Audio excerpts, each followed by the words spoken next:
Welcome to Guide to IELTS. Here are a few quick tips about how to tackle IELTS Reading Academic. The first tip, keep in mind that your aim is to find the answers, not to understand the passage. So one of the things that this means is that you don't have to read the whole passage. You have to find techniques to be able to find answers without reading every single word.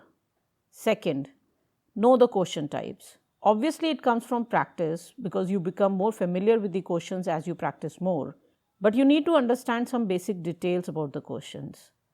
One of these details is that in certain question types, the questions are usually in the same order as they appear in the text. These kind of details help you to find the answers easily without searching through the whole passage.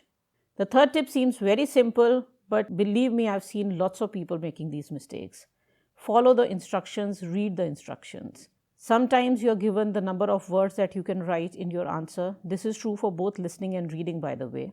Stick to the number of words. If it says one word only answer and you write 2 words, that will be marked incorrect. Similarly, another issue that I've seen is that people mix up yes, no, not given and true, false, not given.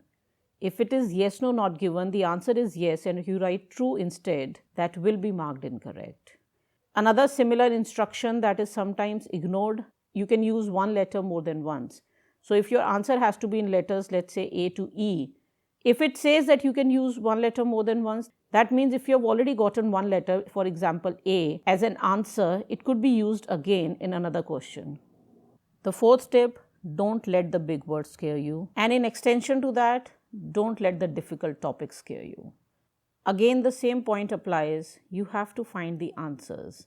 Use your imagination a little. Try to understand what the topic is vaguely about. Even if you don't know anything about it, you can find a way around it. Don't get anxious because of it. As far as words are concerned, half the time you should be able to figure out the meaning of the word from context, and more often than not, observe this when you're practicing. Without knowing the meaning of a lot of big words, you are still able to get the answers. The fifth tip, not every question is difficult. Just because you found a couple of difficult questions, don't give up. Start looking for the next answer. Sixth, make the most of every practice test. What this means is just don't keep doing one practice test after another. That is not really going to help you. Do one test, go back, recheck every single mistake you have made, understand why you have made that mistake.